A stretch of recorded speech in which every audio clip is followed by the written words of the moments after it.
Halo semuanya, perkenalkan nama saya Wilianti dan hari ini saya akan membahas mengenai keresahan saya terhadap sebuah situasi atau kasus yang memang saya lihat sering terjadi di zaman sekarang ini. Jadi topik saya hari ini berkaitan tentang pendidikan.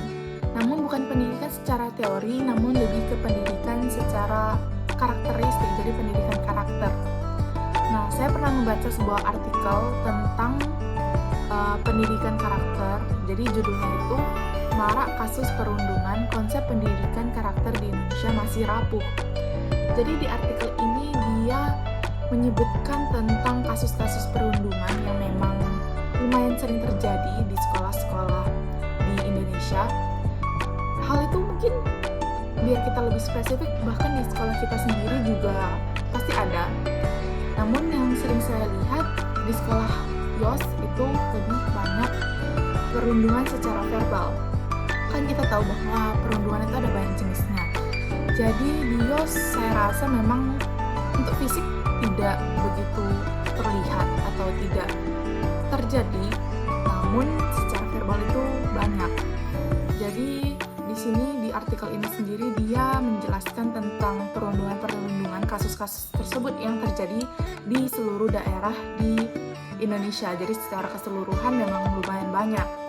Dan di artikel ini sendiri penulis menyangkut pautkan tentang kasus perundungan dengan konsep pendidikan karakter di sekolah-sekolah di negara kita. Sebenarnya saya cukup setuju dengan artikel ini karena menurut saya tindakan-tindakan seperti perundungan dan kekerasan yang dilakukan oleh seorang pribadi atau kelompok tentu itu berhubungan juga dengan karakteristik mereka, bagaimana mereka sebagai seorang pribadi.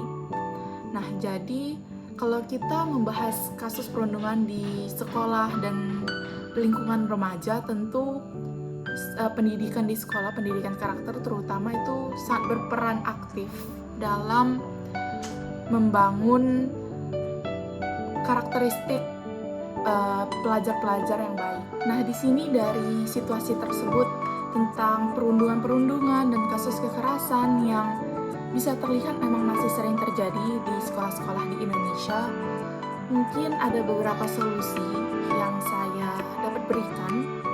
Pertama, mungkin yang kita tahu sendiri bahwa pendidikan karakter itu membutuhkan peran dari sekolah, dan sekolah harus mampu menyediakan edukasi sesuai dengan topik tersebut, dan juga penetapan pendidikan moral dan karakter harus disesuaikan dengan kondisi dan situasi lingkungan sekolah tersebut yang selalu berubah-ubah. Jadi kalau kita membahas mengenai pendidikan karakter itu tidak mungkin sama setiap masanya, karena setiap masa, setiap generasi itu para remajanya berbeda. Lalu menurut saya kita sebagai sesama siswa juga sesama teman sebaya itu dapat saling mengingatkan kepada teman-teman kita bahwa hindari atau jangan melakukan kayak tindakan atau memberikan atau mengucapkan sesuatu yang dapat menyakiti hati orang lain, apalagi sampai perilaku bullying. Nah, dan juga saya ingin menekankan bahwa pendidikan karakter di sekolah itu juga pasti perlu campur tangan dari guru. Jadi apabila terjadi kasus-kasus seperti perundungan atau pembulian, kekerasan, guru-guru itu tidak boleh menutup mata. Jadi kayak mereka harus sigap dan tegas memberikan sanksi bagi para pelaku, atau lebih ke mengingatkan kepada siswa-siswi bahwa janganlah melakukan tindakan yang seperti itu.